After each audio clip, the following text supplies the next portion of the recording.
Então você que está me assistindo, o Tarcísio, o Zema, o Ratinho, o Caiado, todos esses governadores que são bolsonaristas, eles pactuaram que iam começar a cobrar o ICMS. Por quê? Porque eles estavam perdendo a arrecadação, porque a loja da periferia estava deixando de vender e recolher o ICMS para alguém de fora do Brasil, burlando a legislação, vender sem pagar nada. Então, os governadores se aliaram todos. Eu estou falando desses porque os bolsonaristas ficam acusando que esses governadores todos entraram em acordo para cobrar o ICMS. Uma pergunta, foi antes do governo anunciar, falar sobre isso, ou depois que eles se aproveitaram? Foi simultâneo, porque o mesmo grupo de empresários que foram no CONFAS, que é o órgão que regula o ICMS, vieram para o governo federal. E nós começamos a nos reunir para saber como nós vamos lidar com o problema. Qual foi a decisão do presidente Lula à época?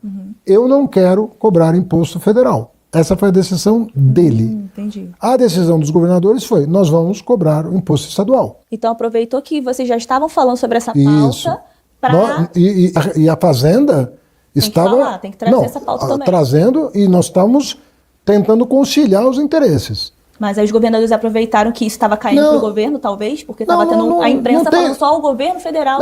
Não teve má fé dos governadores. Eu estou sendo honesto aqui. Podia ficar falando mal de governador de oposição, não vou fazer isso. Não vou ficar mentindo, eu não vou fazer o que fazem comigo, eu não vou fazer com os outros. Sim. Então, eu estou falando a verdade aqui. Não houve má fé dos governadores. Os governadores fizeram aquilo para proteger o comércio local, que paga imposto, em detrimento de alguém que estava contrabandeando mercadoria, burlando a legislação. Então, os governadores se reuniram e falaram, nós vamos cobrar ICMS.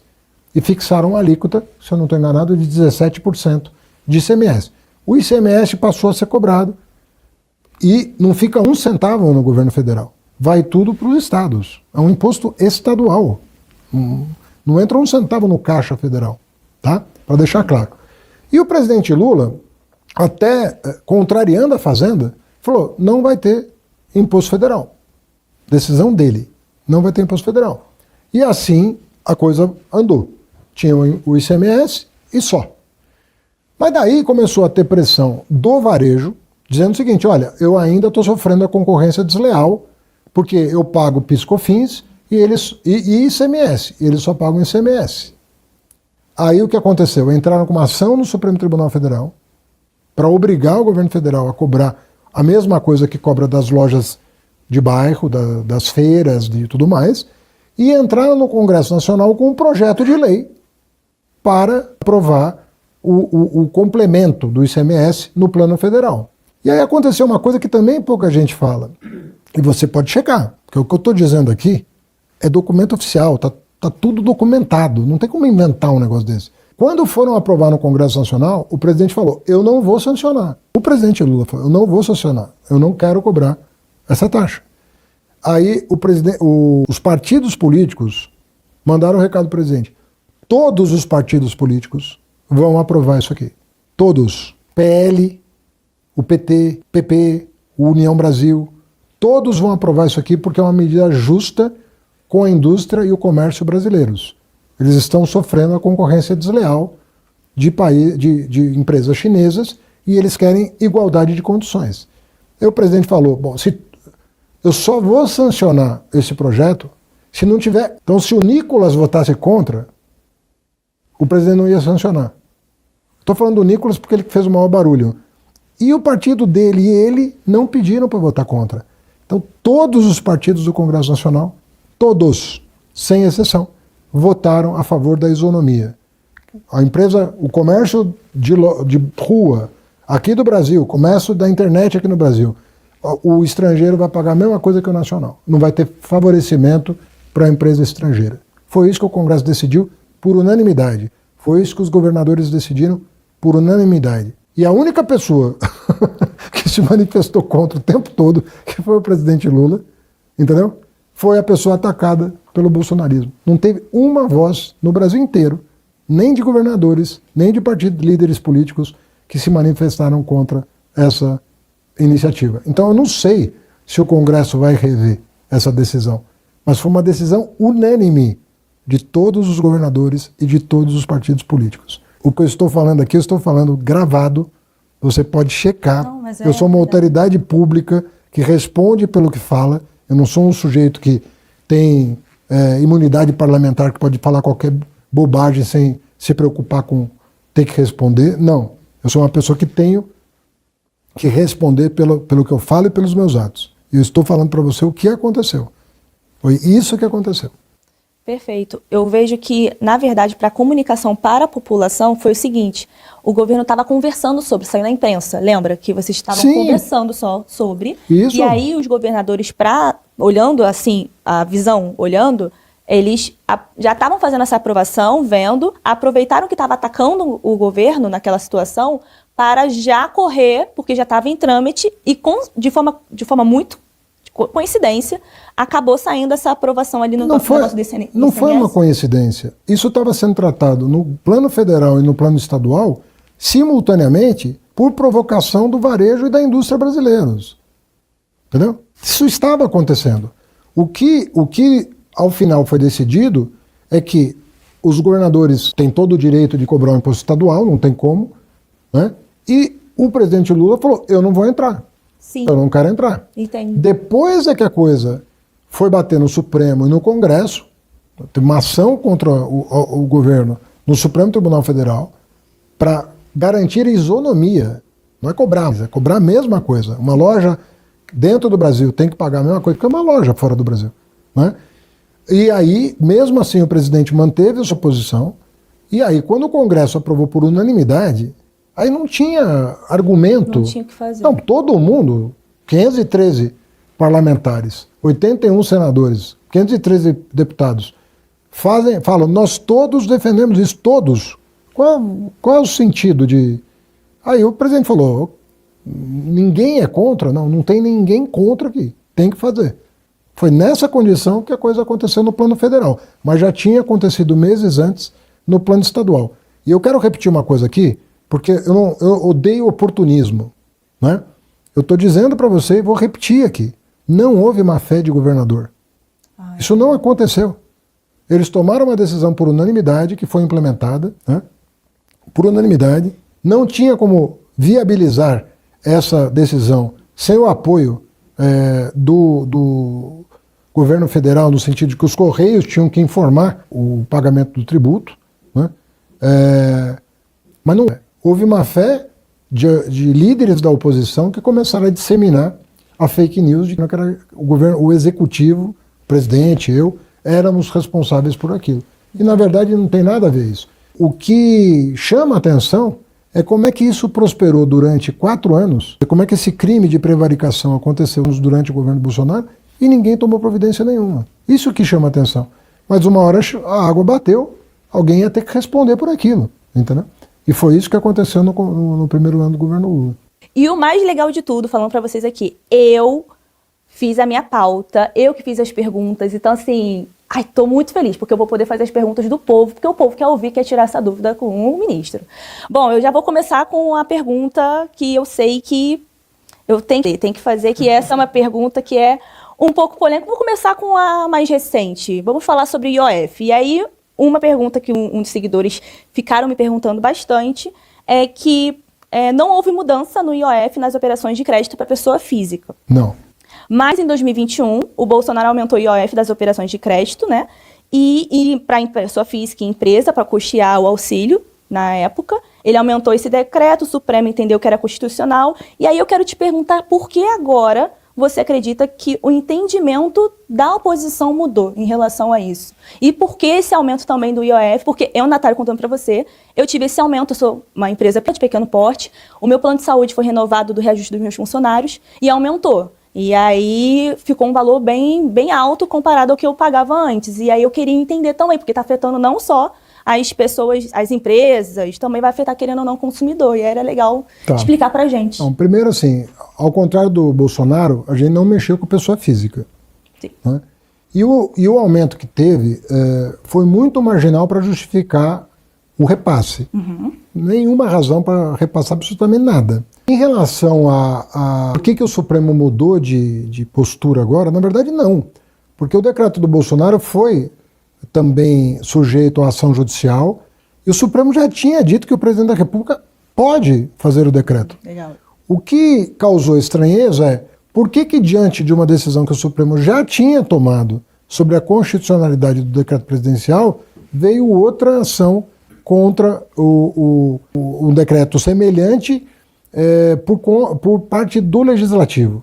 Mas o Supremo já esclareceu que o presidente continua podendo, Bolsonaro podia, o Lula pode. E, Nath, uma coisa muito importante é o seguinte, você é economista, você é administradora, tem mestrado, você, mesmo você sendo uma pessoa muito jovem, você sabe que toda vez que se fala em ajuste fiscal no Brasil, toda vez, isso dá arrepio, né, nos setores mais progressistas da sociedade, porque sempre o ajuste recaía sobre a população de baixa renda. Então, as pessoas que estão nos ouvindo agora, que são de 1, 2, 3, 4 salários mínimos, sabe, o salário mínimo ficou congelado durante todo o governo Temer e Bolsonaro. Só davam a inflação. Não teve R$1 de aumento real sobre a inflação. O presidente Lula, todo ano, dá um ganho real acima da inflação para o salário mínimo. 2, a tabela do imposto de renda ficou congelada. Então, a pessoa que ganhava até 1.900, ela estava isenta. Mas passou de 1.900, ela começava a pagar. Sim. Como a tabela ficou congelada, né, as pessoas que começaram a ganhar um salário mínimo e meio, 1,6, 2 salários, começaram a pagar imposto de renda. Quando o presidente Lula tomou a decisão de já isentar a partir de 2 salários mínimos, que hoje dá mais de R$3.000, e agora, a partir de 1º de janeiro, isentar quem ganha até R$5.000 por mês, o que ele está fazendo? Ele está falando o seguinte, olha, o salário, a pessoa que está ali no seletista, tem salário, essa pessoa precisa ser estimulada e não desestimulada. Então vamos tratar essa pessoa. Em compensação, quem vai pagar é quem ganha muito, mais de R$100.000 por mês. Que é o certo. E pagava 2,5% de alíquota contra uma professora universitária de escola pública que paga 10, 12, 15, até 20% de alíquota. Então, o que está acontecendo no Brasil, e por isso que o 1% mais rico está chiando, é que pela primeira vez esse 1% está sendo chamado a contribuir com a sua justa parte. Ninguém está pedindo o impossível para ninguém. Nós estamos pedindo o básico para todo mundo. E, infelizmente, o Brasil tem uma tradição que você conhece, muita desigualdade. Nós estamos entre os 10 países mais desiguais do mundo.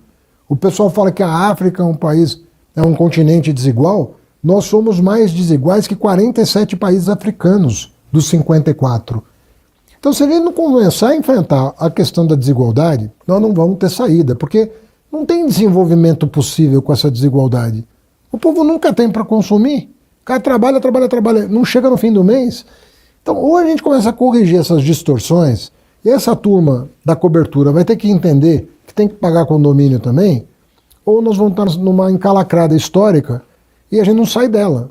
Então, cresce, mas dali a pouco desaba de novo. Nós temos que sair disso e fazer a coisa certa. Perfeito. Igual você também fez sobre os fundos exclusivos, que quando eu estudei isso no mercado financeiro, eu achei um absurdo que eles não pagavam imposto sobre isso. E eu falei, como assim? A gente paga quando a gente tem um fundo de renda fixa? Como assim a gente paga? Então foi muito importante também essa mudança. Agora eu vou fazer uma pergunta que vocês sempre me falam todos os dias, e vocês pediram também nos comentários, que eu já ia fazer para ele, que é sobre a taxação das blusinhas da Shein. Olha, isso mexeu com o assalariado pobre e baixa renda. Sei que elas não pagavam esses impostos da maneira correta, né? O governo Bolsonaro não fez da maneira correta, mas quem trouxe a pauta, essa é a primeira questão, quem trouxe a pauta de taxar, porque esse é um ponto, porque chegou dizendo que foi o governo que trouxe, depois foi para o Congresso, aí o Congresso de propósito aprovou, e agora recentemente está dizendo que talvez mude e faça essa mudança para não ser taxada mais.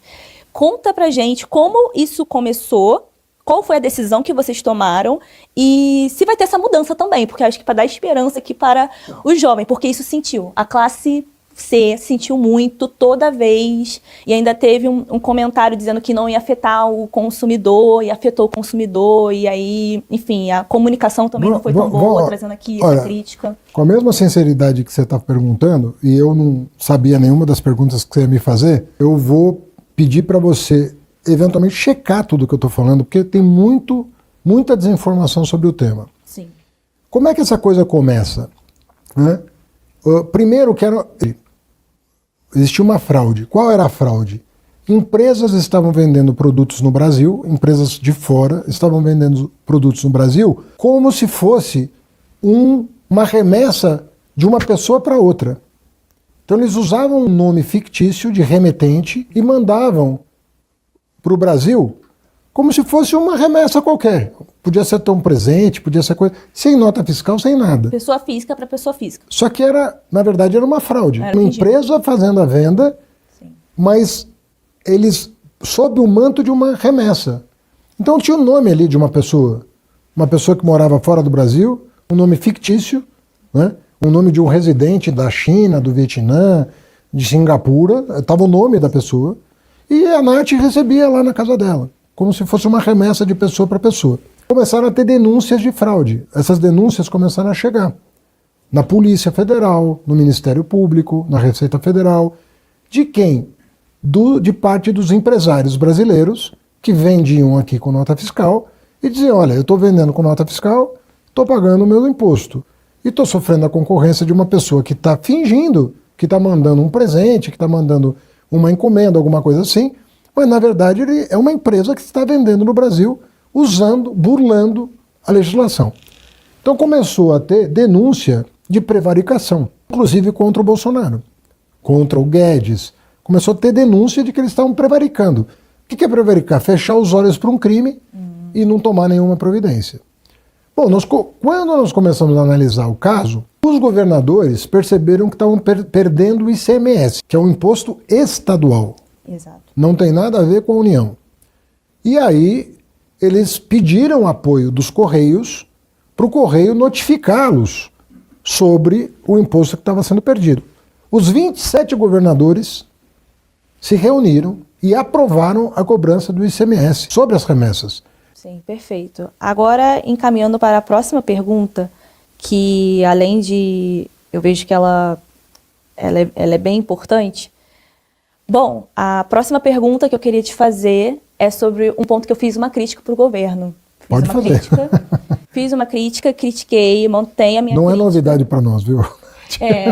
Eu sou uma pessoa que eu votei no Lula, eu sou uma pessoa que eu realmente acompanho, sou uma... Não, mas é bem-vinda. Mas eu acho importante fazer essa crítica, porque eu fui atacada pela base petista por conta disso. Não, mas não... Foi muito triste, porque eu acho que... Jamais partiria de nós. A gente entende como absolutamente natural. E a gente está aqui para esclarecer. É isso. O próprio Lula falou que ele tem que criticar. Claro. Tem que criticar. E foi sobre o FGTS usado como garantia, que é o crédito do trabalhador. Sim. Quando foi lançado, fiz o acompanhamento. Eu não saí fazendo um vídeo. Eu primeiro li, reli junto. Inclusive, essas perguntas aqui junto comigo que eu fiz, as do FGTS também, junto com o meu time Nath Finanças, inclusive o Rafa Carneiro, que está aqui, meu planejador financeiro CFP. Muito obrigada. E aí a gente fez esse questionamento da seguinte forma. Foi lançado o crédito do trabalhador, perfeito, para as pessoas ali. O Lula falou uma coisa que me pegou muito. O vídeo que ele lançou do crédito do trabalhador, ele falou que era para ser usado para fazer reforma de casa, para você trocar a geladeira. Esse vídeo eu achei muito ruim, porque o consignado, ele é uma das formas onde mais endivida a população, onde é usado para fraude, onde muitas empresas ficaram bilionárias utilizando pessoas mais velhas e a vulnerabilidade delas para conseguir coisas. E quando o presidente fala que é usado para trocar geladeira, trocar um fogão, foi exatamente as palavras que ele falou, isso me pegou muito, porque o FGTS é um fundo de garantia por tempo de serviço. Eu, como CLT na época, era usado, e ele tem um propósito para ser usado para dar entrada na casa própria. Nossa, meus pais usaram o FGTS para dar entrada na casa própria deles. Então, usado para aposentadoria, para várias coisas muito importantes na vida do CLT que foi criado o FGTS. E aí foi colocado como garantia porque, sim, o funcionário público tem por conta dessa estabilidade. Mas Quando você coloca e fala que, como você disse também nas entrevistas, que a taxa de juros é muito menor, seria muito menor e seria vantajoso, entra um ponto porque agora saiu na Carta Capital que ele é um pouquinho maior, dependendo do banco, usando como garantia. Porque depende também do banco, obviamente. O Banco do Brasil provavelmente a taxa é menor. Sim. Mas os outros bancos cobram praticamente até mais usando o FGTS como garantia do trabalhador. Isso saiu na Carta Capital. Até uns 3 pontinhos a mais. E eu queria te perguntar qual foi o propósito disso, porque eu não vejo que isso é importante para o trabalhador. O que o trabalhador precisa, ele é um FGTS para ele dar entrada, como foi agora a mudança do Minha Vida, que aumentou a faixa de renda, que é muito importante. Eu vejo que o FGTS é para incentivar a pessoa a usar, porque quando ela perde o emprego, porque o Bolsonaro fez isso no FGTS passado, e acabou. Quantas pessoas me mandaram mensagens, amigos da minha mãe? Se chegou na minha mãe, eu sempre penso assim, se chegou na minha mãe, já era. Minha mãe tem mais de 54 anos. Chegou na minha mãe, é uma coisa assim, drástica. Que a amiga dela foi tentar retirar o FGTS dela. Ela usou o saque aniversário, usou e simplesmente ela não recebeu nada quando foi demitida. E ela chorando na Caixa Econômica Federal, falando, cadê o meu dinheiro? Isso me pegou muito. A pessoa chorando, minha mãe chegou chorando em casa. Porque essa medida foi drástica no governo Bolsonaro, que ele usou a pandemia na época para se aproveitar. Os bancos fizeram a festa. Hoje em dia, até para você usar passagem aérea, tem FGTS para você usar. Eu acho um absurdo o FGTS ser usado, que é um fundo do trabalhador, que, claro, quem paga é a empresa, óbvio, mas tem uma cor dele, é o direito dele, e ele não pode pegar esse dinheiro para ele comprar uma coisa, mas ele pode usar uma parte, 10%, nem que seja, para usar como garantia de alguma conta. Então, eu queria muito que você explicasse qual foi o propósito dessa mudança, ou se foi trazendo questionamentos, para favorecer também uma classe bancária, porque os bancos, mesmo negociando, é um tipo de distribuição de renda para eles. Então, eu queria entender com você sobre essa mudança, qual foi o propósito e qual era o objetivo também. Você vai ter que ter um pouco de paciência, porque nós estamos falando de duas coisas diferentes. Sim.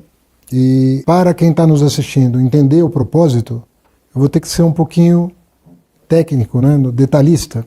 E aí pode traduzir algumas coisas. É isso, mas acho que todo mundo vai entender. O que foi criado, não pelo nosso governo, não sei quando foi criado, o consignado do saque aniversário. Isso não tem nada a ver com o governo atual. Não, não tem. Tá? O que é o consignado do saque aniversário? Você tem fundo de garantia, você pode optar pelo saque padrão, que é aquele saque que você faz quando é demitido, quando vai dar entrada numa casa, tal, ou o saque aniversário, que foi uma inovação. Você pede o saque aniversário, você recebe um percentual do volume de recursos. Foi no governo Bolsonaro isso. Do volume de recursos, você tem no teu aniversário, sei lá, 10% do teu saldo você recebe na tua conta corrente. É liberado automaticamente, tá? Isso é uma coisa. Em cima disso foi criada uma coisa, na minha opinião, muito ruim. O saque aniversário, o pessoal gosta, o trabalhador acha bacana e tal. Mas se criou o consignado do saque aniversário. O consignado do saque aniversário, eu assino embaixo do que você acabou de falar. Imagina você, faz a conta. Eu tenho todo aniversário meu daqui para frente, eu sei quanto que eu vou ter de saque. Eu vou no banco e antecipo esses saques. Imagina você, quanto vai valer um saque aniversário daqui 5, 7, 9, 15 anos? Eu trazer a valor presente uma parcela que eu vou receber daqui a 15 anos com o juro atual, eu não vou receber nada. Esse saque aniversário, o consignado do saque aniversário, é uma coisa que foi inventada pelo Bolsonaro, muito ruim. Ocorre que, para a gente disciplinar o saque aniversário, nós temos que encontrar uma alternativa a ele. Então nós recriamos uma coisa que já existia e não estava funcionando. O consignado do aposentado, todo mundo entende. O consignado do servidor público, todo mundo entende. Mas o consignado do trabalhador do setor privado dependia de um convênio da empresa com o banco. E às vezes a empresa ficava com benefício para ela, fazia um acordo com o banco, e ficava com benefício para ela. Quando a gente tirou a empresa do meio do caminho e disse para o trabalhador, olha, se você entrar nessa plataforma, você pode ter uma relação direta com o banco, você vai poder trocar a sua dívida de 6%, 7%, de um CDC, por exemplo, por uma dívida aqui no Banco do Brasil, na Caixa Econômica, está 2,5%. Está longe de 1,80% do consignado. Mas como o trabalhador do setor privado pode perder o emprego, o risco é maior. Mas ele vai cair a metade, o juro. Né? E mantivemos, daí que houve a confusão, mantivemos uma regra de 2004 permitindo que a pessoa pudesse dar até 10% do FGTS de quando ele é demitido para fazer com que esse juro caísse mais. O debate público acabou misturando essas duas coisas. Então, dava a impressão que nós estamos... Essa regra do FGTS, ela é de 2004, ela não é de agora. E o Ministério do Trabalho manteve essa regra para permitir que o juro caísse mais. O que eu concordo com você está previsto para agora, o que nós falamos para os bancos? Nós reunimos os bancos, nós falamos assim, olha, nós vamos lançar um programa que é o crédito do trabalhador. E nós não vamos limitar a taxa de juros, nós vamos deixar a concorrência operar para ver onde é que a coisa estabiliza, para ver comparativamente o que vai acontecer. E vamos estudar a limitação do consignado do saque aniversário. Nós vamos ver como é que a gente vai trabalhar o saque aniversário se esse programa Crédito do Trabalhador der certo. Então agora nós vamos levar para a mesa do presidente com os bancos, primeiro o sucesso que foi o Crédito do Trabalhador. Funcionou muito bem. Imagina você que em 4 meses nós fizemos o equivalente a 10 anos de crédito consignado. E o crédito consignado, nós tivemos uma reunião essa semana com os bancos públicos, em que o depoimento dos bancos públicos aqui o que aconteceu mais foi troca de dívida. O cara trocou uma dívida de CDC sem garantia de 5,5%, 6%, por uma dívida com garantia, que é o consignado, por 2,5%. Então a prestação do cara caiu a menos da metade, a prestação mensal, né? Então tem sido uma coisa muito importante para o trabalhador, porque efetivamente você vai num banco hoje sem garantia nenhuma, você não está comprando um carro, não está comprando uma casa, você não tem garantia, você pede lá um empréstimo pessoal, hoje é 6, 7% o juro. E no consignado, nos bancos públicos, aí a gente consegue administrar mais, na casa de 2,5%. E eu acho que vai cair mais. Na minha opinião, a concorrência vai fazer cair mais. Voltando à tua pergunta, o consignado FGTS é um problema, porque tem pessoas que, às vezes, talvez por desinformação, talvez por desespero, talvez porque às vezes a pessoa precisa, né, terminar um mês ali, tá com o filho passando fome. Você conhece a realidade da periferia do país. A pessoa, às vezes, vai no banco e fala, o que eu tenho aqui? Você tem o FGTS? Tem, tá aqui o dinheiro. Então, isso vai ter que ser disciplinado e você pode ter certeza que nós estamos muito preocupados com o fato da pessoa estar vendendo o FGTS dela, trazendo a valor presente uma prestação que ela vai receber 10 anos, dali a 9 anos, dali a 12 anos, e quando ela vai descontar o juro desse tempo todo, o banco dá para ela 30% do que ela tinha e fica com o saque aniversário para ele, banco. Exato. E aí realmente é um dano social muito grande que está sendo causado. Mas enfim, nós estamos nesse momento terminando o balanço de 6 meses aí do crédito do trabalhador e os próprios bancos reconheceram que os abusos foram muito grandes em relação ao consignado do FGTS. Aproveitou ali o desespero das pessoas. É isso mesmo. Na época da pandemia. Então eu estou te dando razão, mas estou te explicando a mecânica que nós estamos criando para sair dessa armadilha que foi criada. Porque também quando você acaba com o negócio, não põe nada no lugar, o cara fala, pô, eu já estou desesperado, não tenho dinheiro. Você está reclamando também de qualquer forma, mesmo sabendo que é ruim. Então, às vezes você faz uma coisa ruim para a pessoa, mas se a única coisa que ela tem, né? Assim, sabe, cavalo dá não se olha o dente, é aquela coisa, você só está me dando isso, você vai tirar o que você está me dando? Isso aqui é ruim, mas eu não tenho nem alternativa a isso. Então nós precisávamos criar o crédito do trabalhador para a pessoa efetivamente poder comparar e falar, pô, isso aqui é muito melhor do que isso aqui. Isso aqui que foi criado pelo governo Bolsonaro está dragando a minha poupança. Eu quero manter essa minha poupança para comprar uma casa, né? E isso aqui é um outro caminho mais saudável para eu não me endividar e não perder a poupança de uma vida. Perfeito. Você tem toda a razão. Não, perfeito. Foi bom agora esclarecer porque vocês estão pensando em uma outra alternativa para sair dessa parte do consignado. Foi criado agora. Exato, perfeito. Agora eu entendi. E é só 10%, isso é importante. É muito importante limitar. E sobre os juros, a última coisa, porque eu vou fazer a última pergunta. Sobre os juros. Quando eu fiz esse questionamento, eu não tive essa resposta sobre os juros que falou que seria limitado. Vocês vão limitar mais para frente? Então, essas duas perguntas ficaram de aguardar os primeiros meses do programa para a gente poder responder. Se tiver muita concorrência, faz sentido ter um teto como tem no consignado do INSS Sim. e como tem no consignado do servidor público? Então os bancos falaram, olha, o INSS e o servidor público é muito homogêneo. Eu sei que o cara vai receber o salário, eu sei que o cara vai receber mais tempo para a aposentadoria. No caso do setor privado, aquele trabalhador, qual é o histórico dele? Quantas vezes ele trocou de emprego ao longo dos últimos 5 anos? Qual é a saúde financeira da empresa?